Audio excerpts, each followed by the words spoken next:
gün Osman bir kisə pulu verdi öz quluna. Bir kisə dolu pul kisəsini verdi. Dedi bunu apar ver Əbu Zərə. Əgər Əbu Zər qəbul eləsə səndən bunu, səni azad eləyəcəm. Qulu. Qul gətirdi o pul kisəsini Əbu Zərə. Əbu Zər qəbul etmədi. Qul dedi ki, nə olar bunu qəbul elə də.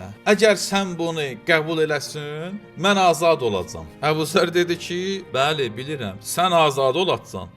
Mən qul olacam. Sən öz azadlığı istəyirsən, və mən də öz azadlığımı istəyirəm.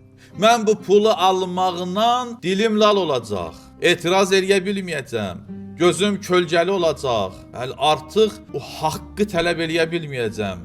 Çünki özüm də bununla haqqa bulaşıram. Artıq bu pulu almaqla mən özüm də kimlərəsə qul oluram. Nəfsimin qul oluram. Zalim hakimin qul oluram.